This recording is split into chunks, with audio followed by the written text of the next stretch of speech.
Hey guys, what's going on? It's Ryan from Master Ever After. This is like my 5th time trying to record this intro, so I'm just committing at this point. We are going to make it work. But welcome to edition number 2 of what I think we are going to affectionately call Tone Clones, where we attempt to sound like influential artists that have influenced myself, the world, my roommate Nikki. Basically, we're going to try and replicate their tones using nothing but stock Kemper patches from this newly acquired Kemper stage, and just guitars that we already have between the two of us. I think we have something like 35 guitars. Yeah, with around there. Yeah. So I mean, we've got quite a few options, different genres, different shapes, different pickup configurations, different everything. So we've got a pretty good list of people that we can try and sound like. So let's go ahead and get started and go over the gear that we're going to be using in today's episode.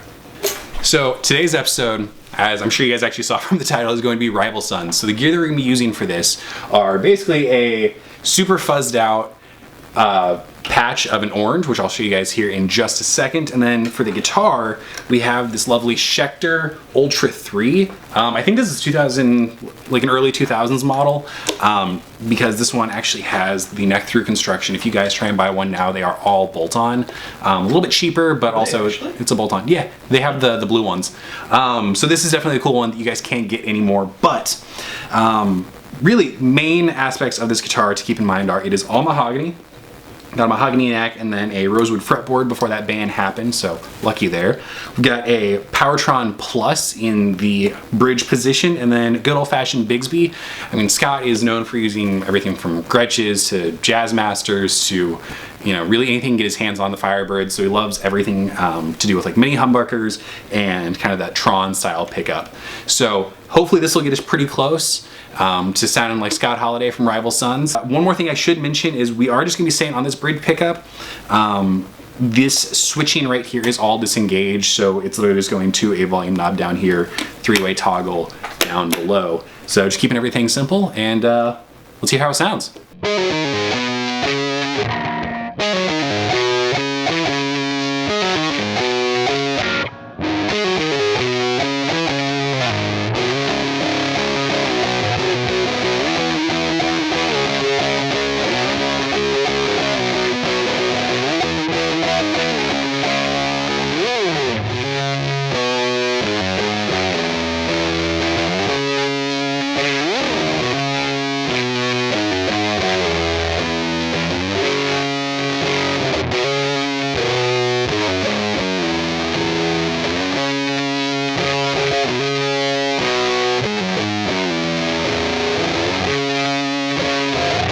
Okay, so I played a little bit of Rival Sons, but actually Nikki, the one behind the camera, roommate, bandmate, yeah, he's being a derp. He's actually a huge Rival Sons fan. He's the one who got me into the band, so I'm actually gonna relieve myself of guitar duties and have him show you guys a few more riffs, and we'll take this patch here for a little bit more of a spin.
So for the Kemper settings, here is what we are using. This is a stock orange OD2. It's the CL2 is the patch name. Just get a Kemper, it's going to come preloaded with that. As far as the settings, we're actually running the gain fairly low here. We're at about 1/3 of the way up.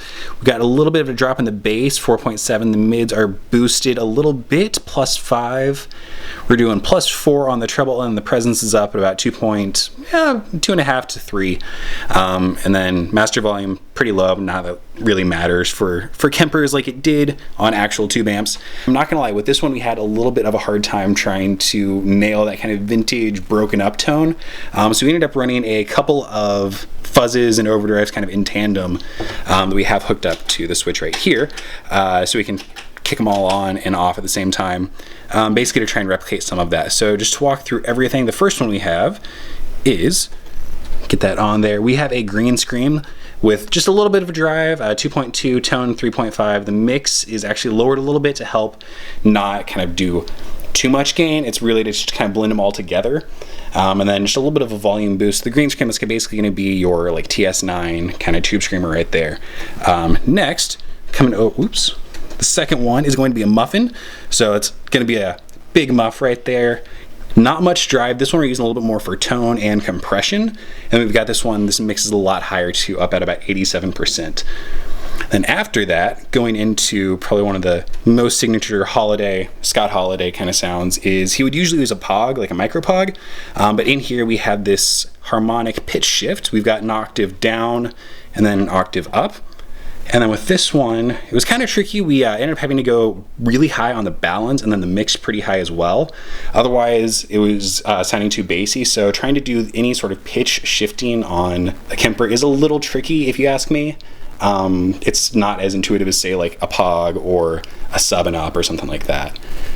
And last but not least, we've got one more drive pedal, which is going to be the Fuzz DS. I'm honestly not sure what pedal this is trying to replicate. It might be like the Boss FZ5. And this is where actually most of our tone is coming from in terms of gain. We've got the drive set at about 5, and then the mix 100%, and then that's giving us that kind of Velcro attack. So the last couple things we have in the chain here, press this one here, we have a little bit of a chorus going on. The rate, if you can see that, see, I'm gonna draw my ISO just a little bit. The rate is at 1.7, 3.2 depth. Really, that's just to kind of fatten it up and give a little bit more of that vintage feel, and it does a really great job. And then after that, we just have the reverb that came on here, just natural reverb, pretty quick slapback, and yeah, it pretty much does it for the Kemper settings.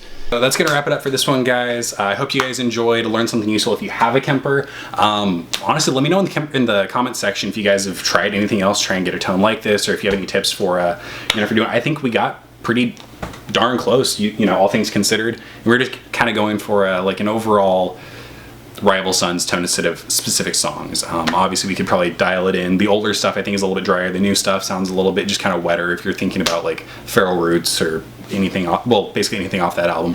So I'll see you guys in the next one. Hope you guys enjoyed. Click subscribe if you want to see more. Hit the like button, it really does help out. And mark your calendars for October 31st. We have a new single dropping. You guys don't want to miss it. Pre-save on Spotify. See you guys in the next one. Later.